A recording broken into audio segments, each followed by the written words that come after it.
How's it going, everybody? Welcome in to another episode of the Mavs Step Back Podcast. I'm your host, Dalton Trigg. You can find me on X, formerly known as Twitter, at Dalton_Trigg. I'm joined by my co-host, Drew Johnson. You can find him on X at Coach Drew33. You can find the pod account at Step Back Mavs, and be sure to like, rate, and subscribe on all your favorite podcast platforms. DJ, it was not the Sunday afternoon we were looking for. It got off to a really, really bad start. It actually looked like a carbon copy of game one because Kawhi Leonard was ruled out for game four.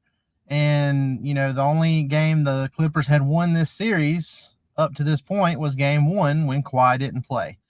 And it was because the Mavs had a horrible offensive first half.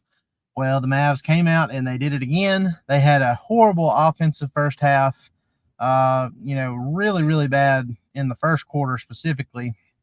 And then, they were down by 31 points at a certain point in the first half and down by 17 at halftime, came all the way back to take a 1-point lead with a little less than 2 minutes left. And then just couldn't get the job done. And the Clippers ultimately won the game 116-111. We have a completely new series now. It's now become a best of three. And game five will be in Los Angeles on Wednesday, late Wednesday night, 9 p.m. And it'll be a pivotal game five. So DJ, what are your takeaways? So, there's so much we've got to get into with this game and what went wrong, but just fresh feelings off of that one. What you thinking? Well, some of my feelings aren't fit for public consumption, but I will say this. I thought that the early foul trouble took us out of our rhythm defensively, whatever rhythm we had. And I think that also bled over to the offensive end because you had players that were taking shots and doing things offensively that they weren't comfortable doing. For instance, I think Josh Green took a couple threes in the first half. It may have been just one, but it was so magnified that it felt like way more. Anyway, non-shooters need to stop settling for jump shots, specifically in the first half whenever we're trying to set a tone. Also, it would be great if Kyrie Irving could stop taking the first quarter off because whenever Luka – it was bad. It was awful because Luka couldn't hit anything today. I think he went like 1 for 9 or something. So, we need Kyrie to be more assertive from the get-go. Whenever he gets going, he's amazing. He's a wizard. But we need to get him going from the get-go because right now, I don't know if Luka's hurt or whatever, but it's just not happening for him. Yeah, there's something going on because that knee – it gave him trouble last game. He said it was stiff after the game. He was a game time decision going into this one. He was questionable, and he stayed questionable until like the very start of the game. But yeah, look, it's kind of the same concept we've talked about with the Clippers and Kawhi. Like, if Luka, he had a 29-point triple-double today, but the efficiency is still very off. 10 of 24 overall, 1 of 9 from three. He can't be.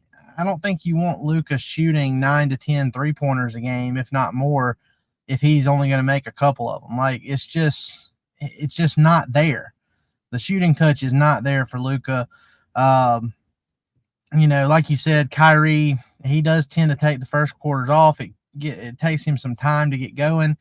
And I don't know if that's like a physical thing with him, like he just has to get warmed up, or it's a team thing. Like, okay, well, Luka, you start and I'll finish it. But something's got to give because if Kawhi Leonard doesn't play in Game 5, then you look at this series how it's played out so far, and it's like, okay, well, the 2 games that he hasn't played in, the Mavs have gotten off to horrible starts, and it's been too much to overcome because by the time they fight back, they've run out of gas. Look, to be fair, the Clippers shot making, especially in the first half, it didn't matter. Like, the Mavs were actually playing pretty decent defense. It was otherworldly. the on way they Paul were able to shoot. George. Yeah, it was. Otherworldly is exactly how to describe it, because Paul George and James Harden were hitting everything. They did not want their season to be pushed to the brink of elimination, after game 4 today. And they both came out, played exceptionally well, 33 points for each of them. Paul George shot 11 of 19 from the field, 7 of 10 on his threes. 7 of 10 from three for Paul George. And then James Harden was 12 of 17 overall and 4 of 5 on his threes. Also ridiculous. Yeah, so here's the stats. They were 62% from three on the game, that which is insanity. They shot better from three. They shot better from three than they did from the field. They shot 53% from the field, 62% from three. Here's another good one. LA had 5 people shoot 50% or better from three of which shot 60% or better. And I'm pretty sure 2 people, it was James Harden and Paul George, shot above 70%. You can't beat anybody whenever they're shooting the ball that well. I don't care what you do. I feel like this only happens to the Mavs when it's against the Clippers in the playoffs. That kind of outrageous shot making. Several years ago too, and that's what today really reminded me of, was whenever we played against that Monte Ellis, Baron Davis, Steven Jackson Warriors team that hit everything they took. That's what it reminded me of. And look, there was a point in this game where the Mavs came all the way back. They were within 2 points on a couple of separate occasions, and they couldn't get past that 2-point plateau. And then they found themselves down 1, and then Kyrie Irving had an insane finish with 3 defenders around him to give the Mavs a 105-103 lead.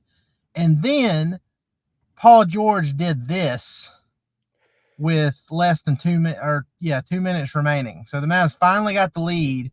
Derrick Jones playing excellent defense on him.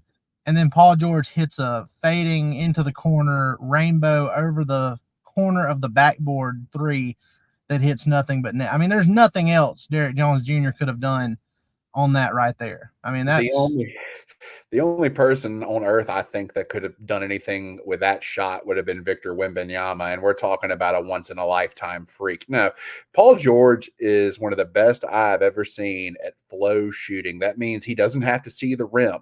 He doesn't have to see anything. His body just knows where it's going to be, and just depending on where he releases it and stuff, he's able to make really difficult shots even whenever he's not able to see where he's aiming. And it pisses me off, but you have to tip your hat to him, because that was an unbelievable shot. That looked like, do you remember whenever, I hate to bring this up, but do you remember whenever LeBron James hit that fading out of bounds 3 against the Pistons back whenever he played for the Cleveland Cavaliers and sent him to the finals? You remember that? I do remember That's that. exactly like what that shot was. Very similar. And again, it's just a feel flow shot. That's all it is. But yeah, that broke our backs. That's pretty much what ended the game, in my opinion. This was the shot from Kyrie that I was talking about when the Mavs were down 104-103, and he somehow hung in the air and got that to go in to give the Mavs their first. It was their first lead at 105-104, first lead since the first quarter when they were up 8-7. And you just kind of felt like, okay, maybe this is the breakthrough. This is the moment where they're going to push through and finish this out and take a commanding 3-1 lead. And then that Paul George shot was just a complete backbreaker. And then another thing. Oh, go ahead. As a coach, and I hate to change the subject, but as a coach, you fight back from 31 down and you finally get the lead. This is just my personal preference. You take a timeout. You take a timeout, because now you need to shift your focus into holding on to this lead. And where does that focus take you? To the defensive end of the ball, which we struggled late in that game. And I know it's because we were gassed, but there's certain things you can physically overcome with your mental if you are able to shift that focus. And you're only able to do that as a coach if you call a timeout at that point in time. Yeah, I agree. So, and look, that not just the timeout part of it, but there was there were a couple different things that I think we have to kind of look and say, well, look, what was Jason Kidd thinking here? Yeah. This one I'm about to show, this is from Kevin O'Connor. He's a writer for The Ringer, does a lot of good stuff for them, podcasts, all that good stuff. But so during the fourth quarter, James Harden could not be stopped with his floater. I mean, he kept getting into the paint with no resistance. PJ Washington couldn't stop him. Well, Kevin O'Connor, he shared this clip, and he was just like, something that completely shocked him was that Kidd didn't try putting in Gafford or Derek Lively instead of Maxey, who wasn't contesting these floater attempts at all. He can't do it. I don't understand. Like, first of all, let's just dissect all this nonsense. Okay. First of all, is PJ Washington sitting on James Harden's right hand? Yeah. James Harden is a left-handed basketball. He's left-hand dominant, first of all, but that's not even the point. At this level, at the NBA level, you cannot take away a hand because all these guards are ambidextrous. They are all ambidextrous. They can all go either way. They can all finish with either hand. Okay, they're not NBA players just because they're gigantic. Okay, these people are skilled. So sitting on someone's hand at this level is absolutely preposterous, in my opinion. Second, you sit on the wrong hand, and we've done this all game. We've been doing it all game. We've done this matador nonsense all game long. We just let them blow by us and expect someone to clean up the mess. Well, this time it really hurts us because, like you said, we have Maxi Kleber back there, who is not a shot alterer in any sense of the word. So, again, we have to think. We have to have a thought process as a coach as far as who we have in there and how we are, performing our coverages, because this didn't work. It didn't work all game long. We have to have defensive adjustments, and it just wasn't there today. Yeah, I agree.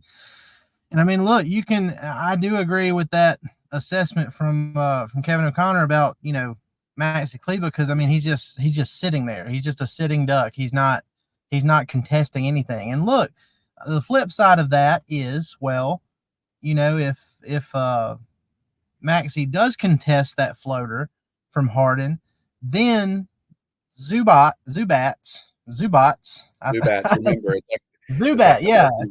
Yeah, he's like the Pokemon. That's how I'll remember it. As annoying as those guys were on the game. Zubats, he could still dunk it. I mean, if you take away Harden's floater, then you still have the lob attempt for Zubats. And that comes down to PJ Washington.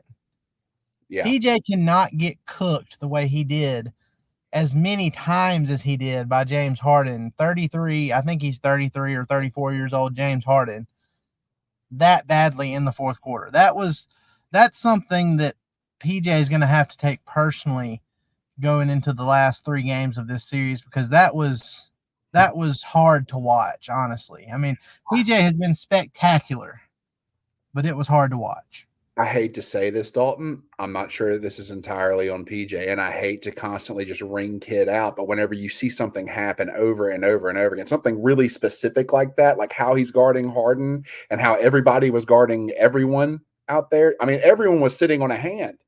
That's not just how they guarded Harden. That's how they guarded Paul George. That's how they guarded Russell Westbrook. That's how they guarded everyone out there. Norman Powell. That's how they literally guarded everyone out there. They wanted to take away their quote unquote dominant hand. But we didn't even do that with James Harden. I don't know if we couldn't figure out that he's left-handed or not, but whenever something happens over and over again and they keep giving up straight line drives over and over and over again, you have to think it's by design. And the only thing that I can figure is they're relying on their, shot blockers down low to alter stuff like that. But that's a very, very poor idea unless you have some really extensive backside rotation going on. And the Clippers have way too many shooters to be able to do anything like that. You can't just take someone away to rotate down, because it's like you said, if you do rotate this thing right and the person comes up to take away that drive, if the post player comes up to take away that drive, it's an easy flip to Zubats or Zubats, or however you say his name, on the backside short corner, and it's a dunk. And we actually saw that several times today. So I think it was by design. And if that really is the case, we need to go back to the film room and really reevaluate how we want to play defense from now on, because that's not working. Well, I hate to, I mean, this is going to sound blasphemous, but, I almost wonder if it would be in the Mavs' best interest to rest Luka until Friday. I know that sounds blasphemous. I know you pretty much have to have him on the court to have a legitimate chance to win, but he just doesn't look like himself right now. I don't know. And we talked about this in some previous pods, I'm sure some of it is physical. I'm not doubting that his knee isn't hurt and he's having to fight. He's been a warrior. He's fighting through some stuff and he's not sitting out because he probably feels like he can't sit out. But, another part of it is I wonder how much of it is mental because, he's exerted so much energy on the defensive end, more than he has ever before, in my opinion. This entire season has been his best defensive year by far.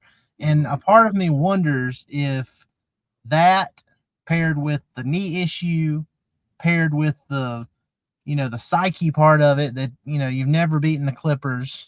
The last time they played the Clippers in 2021, they won both games in LA to start the series to go up 2-0, and then they ended up losing that series in 7. So a part of me wonders how much of it's mental, how much of it's physical. If it's mostly physical, then I feel like you have to try and rest him just so you get your best out of him, after whatever happens in Wednesday's game 5. But I know he's going to end up playing. I know what I'm saying is blasphemous and he's not going to sit out. I just wonder, what the team would look like overall without him, shooting the way he's shooting and having a couple lapses because he's just worn out on defense. I would be terrified to do that, honestly, because whenever you do that, I know you don't do that. I'm just saying. Even though he is not making shots, and even though he has kind of been a liability defensively because he can't move, if you take him out of the rotation, he draws so much attention. And even though it doesn't look like it right now, he opens things up so much for Kyrie Irving and for others, but especially for Kyrie Irving. And if you take him out of the rotation, everybody keys on Kyrie, and then you have no offense. Zero. Nothing. You have people taking jump shots that don't need to be taking jump shots already. That gets amplified tenfold, I think, if you take Luka out of the rotation. Unfortunately. Oh, this hurts. This pisses me off. For those who are not watching on YouTube and listening, I've put this picture up of, basically a summary of how Game 4 went for the Mavs. So, as you all know, in Game 3, there was a scrum where PJ Washington had his arms crossed and he was just staring at the Clippers bench. Well, when Paul George was just roasting the Mavs in the first half and couldn't miss, everything he shot was going in, he did the same thing. He crossed his arms and was just staring at the Mavs fans sitting on the first row. So, that's a hard pill to swallow, and I would like to think that PJ Washington would respond in the appropriate way going forward. But that one hurt. Yeah, that sucks. That's not what you want to see. Just looking at the box score again, we talked about Paul George, we talked about Harden. Zubats had 13 points in this one, shot 6 of 11. I mean, he only had 4 rebounds. So I mean, this wasn't even a huge performance from him like he's had in previous games. There was one play where the Mavs he thought he was going to have an easy dunk, and there were 3 Mavs that came in, and it was almost like a triple block. You had Terrence Mann and Norman Powell, the only other 2 Clipper players to score in double figures with 11 apiece. So, I mean, this was just a case of Paul George and James Harden willing the Clippers to a win, is what Let's this came talk down about Terrence Mann for a second, okay, and our coverage of him. Whenever we bring double teams, usually it's from the backside, and it's usually the person who's guarding Terrence Mann. And would you believe it if I told you that Terrence Mann went 3 for 6 from 3 from the corner, shot 50%? We can't do that anymore. It's Yeah. like I said, it was like I was talking about earlier with the rotations. If we were going to play the way that Kid has us playing right now, you would have to rotate in a way that's going to leave either the corner open or somewhere else on the perimeter open on the backside. They shoot the ball way too well, including Terrence Mann. Guard Terrence Mann. For God's sake, at least put a hand up because you And can't do that. I'd have to go back and look at the highlights to be sure on this, but it felt like the majority of those Terrence Mann corner threes came after timeouts, like immediately after timeouts, where it's like, how do you leave him completely wide open like that? I just And dude, don't. the doubles and the switches would come so freaking late in the defensive possession that it would just leave people wide open. Like there were several instances where we would give up dunks, we'd give up layups, we'd give up open Terrence Mann threes in the corner. Like if we're going to do something like that, if we're going to stunt defensively, it's got to be quick. It's got to happen really fast, and then you got to recover really fast. And that backside rotation has to be on point because if you don't, at this level, the ball moves so quickly that you're going to give up openings, and these guys are way too good to be doing that. Yeah. Yeah, and look, it's it's funny. We always have to kind of give a glance at the plus minus stuff because look, I mean, you got anytime we talk about plus minus, it has to be taken with a grain of salt because Yeah. that's really a team stat. It's not an individual thing because you're on the floor with four other players. So you got to take it with a grain of salt. But it is funny, how we're talking about Luka struggling in this series for the most part. But you look at the box score and he had a 29-point triple double, and he was a plus 10 for the game. So, Well, that's why you watch the game. I mean, yeah, just looking at the stats, you think that Luka didn't shoot the ball that great, but overall he was awesome. yeah. In which case he was not. In which case And he me, struggled. And meanwhile, Kyrie Irving had 40 points, 7 rebounds, 5 assists in this one, shot 14 of 25 overall, hit 6 of his 12 threes, but he ended up being a -5 in this game. And, we were talking about it before we came on here, DJ. It was kind of like the Mavs don't get back in this game without Kyrie Irving. He was incredible offensively, but he also had some plays, like some really head scratching plays, some plays that really hurt. He dribbled off his foot one time. It led to a turnover. Um, he had a chance to give the Mavs the lead by, let's see, they were down. Yeah, the Mavs had cut it 2, and he had a chance to give the Mavs a lead, way before that Paul George sequence, with 2 minutes left. He didn't hit that. On the defensive side, there were some lapses. There were some times where it felt like, okay, we've got some momentum, but Kyrie just wasn't able to put it all together completely. And I'm trying to say that as respectful as possible. Kyrie Irving was awesome, and he is the biggest reason probably that the Mavs were able to get back in this game, especially when Luka couldn't hit anything. But it was just it was too little too late. And this is why you don't go down by 31 points in the first half, because by the time you get to the fourth quarter and you've made this comeback from all the way down that many points, you've kind of run out of gas, and your mental focus isn't as strong as it would have been, if you hadn't exerted all that energy coming back from that big of a deficit. And, it leads to some untimely turnovers and stuff like that. So, 7 turnovers for Kyrie in this one, 3 for Luka. Not ideal. So, and Well, let's just be clear though. I mean, Kyrie Irving's great. He is at his best whenever he is being aggressive. And you're going to have some turnovers whenever you're being as aggressive with the ball as he is. My biggest complaint with Kyrie Irving is he's got to be aggressive early on, earlier. Yeah. especially if Luka is hurt like we think he is and is limited like he appears to be. Because if Luka's limited, you got to have someone else step up and take that starring role early on. Kyrie was great down the stretch, but it's like you said, whenever you're having to come back from a 31-point deficit, I mean, it's very difficult. That's why not many people do it.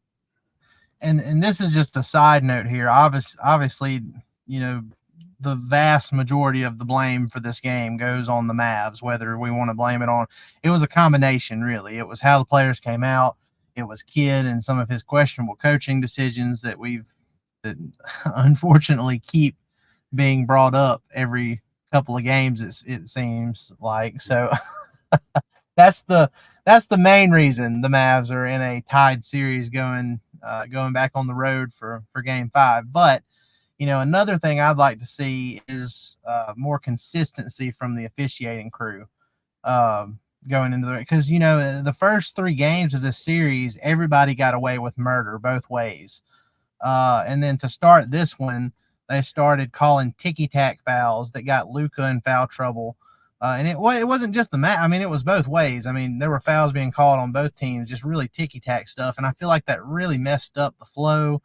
It messed up the rotation flow and when guys are supposed to stay in and go out and all that. I would just like to see more consistency on that end of the floor. And then, there's certain things that annoy me, like James Harden. He could sense that it was kind of ticky tacky in that first half, and he started flopping. He got a foul on a 3-point. Well, they didn't call it a shooting foul, but he still, flopped and got the foul call. But then, Luka, there were a couple times on the other end where there was more contact than what Harden gets on those plays. He got a foul call, and Luka doesn't get them on that end. So, I mean, it's stuff like that kind of annoys me. Overall, the officiating has been pretty even, so I'm not trying to say, the Mavs lost because of officiating. I just wish they would be consistent because up until this point, they let everybody play with maximum physicality, and then they brought it back in for this one, and now it's like, well, what are we expecting for Game 5? Like, yeah. How's that going to change the approach for both teams going into Game 5? Because if they call it like they did today, I feel like that favors the Clippers, especially if they go small. I'm always really hesitant to openly criticize officials simply because they have a hard job to do. I get it; it's really hard to make these calls, but what we have to understand is this, or what I've noticed is this. They call extremely late fouls, not based off what the play, at least this is what it looks like to me, not based off the play that happens, but based off the reaction of the players.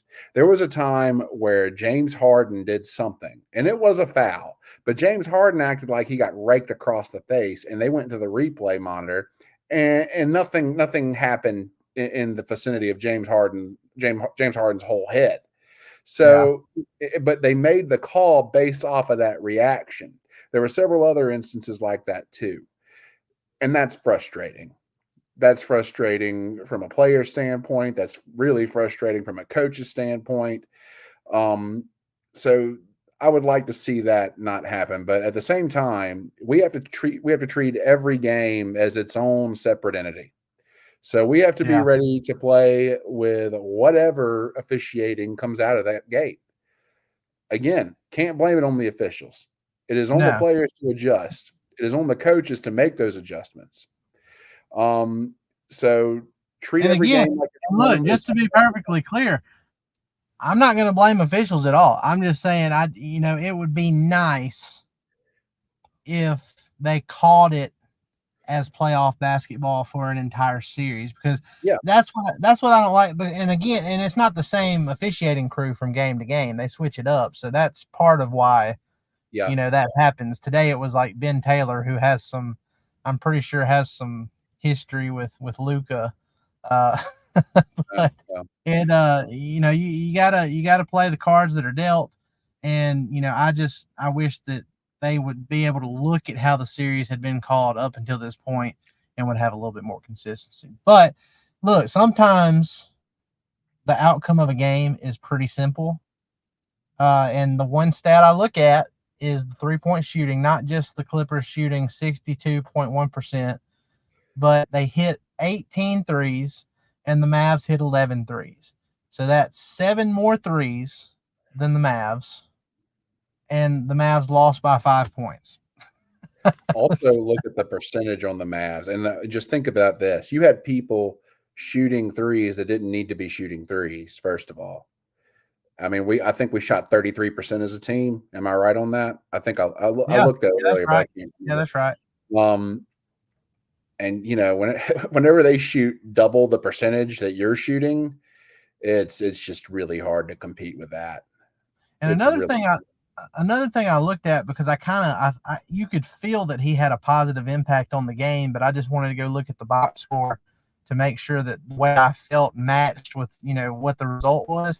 But Mason Plumlee coming off the bench for the Clippers, he only played, or is it Mason or Miles Plumlee?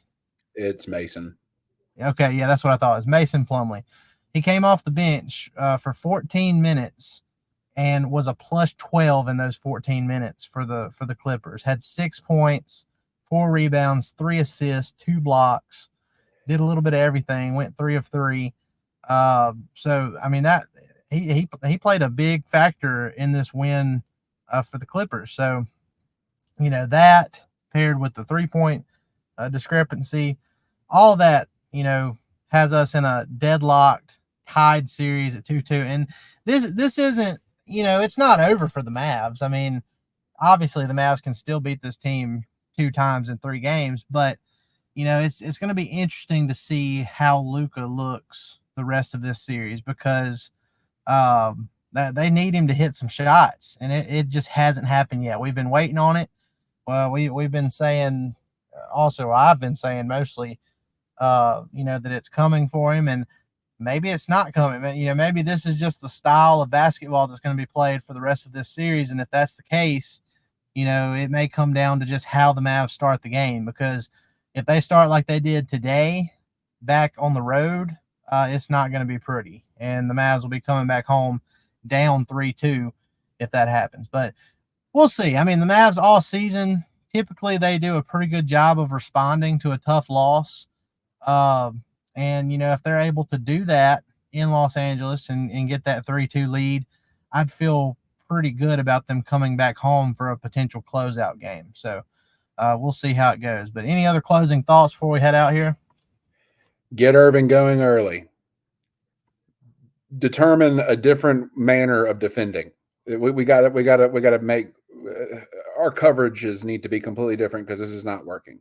And number 3, I didn't really say much about this earlier, but our transition defense has got to be better. And I mean, that goes along with everything else, but our transition defense is absolutely terrible. It's got, we've got to stop ball. That's our biggest thing, is we've got to stop ball. And if you don't turn the ball over, you don't have to worry as much about transition defense. It's not just turning the ball over; it's bad shots. Like it's those ill-advised 3-pointers that I was talking about earlier. More often than not, bad shot selection leads to easy shots on the other end for the other team. Yep. That's why it's so important for us to value each offensive possession. And I can't really say that we do that. That's a bad habit that needs to be addressed by Jason Kidd, and it needs to be nipped in the bud. 17 turnovers by the Mavs today, which is, I mean, more times than not, that's not going to get it done. They gotta take care of the ball better, and hopefully they respond how we've seen them do several times throughout the course of this season. Hopefully they respond in the right way in Game 5 on Wednesday. It's going to be one of those late night burning the midnight oil nights for that one, because the tip-off time is at 9 p.m. Central. So we better freaking win. Yeah, because I don't want to be up late, pissed off. if they win, we'll stay up till 1 a.m. if we have to. But it makes it better when they come off a big win. But we appreciate all y'all coming on here and listening to us after every game. We have enjoyed this series, the ups and downs. This is NBA playoff basketball at its finest. Every win feels like you're on top of the world. Every loss feels like it's so over. And then when the Mavs come back and win in Game 5, so back. We're gonna keep riding that wave until we can't ride it anymore. So, guys, appreciate it. Be sure to go like, rate, and subscribe on all your favorite podcast platforms, and hit that subscribe button on YouTube, especially. leave us some likes and comments on there. Appreciate it, y'all. Y'all have a good one. We'll see you Wednesday. Thanks, guys.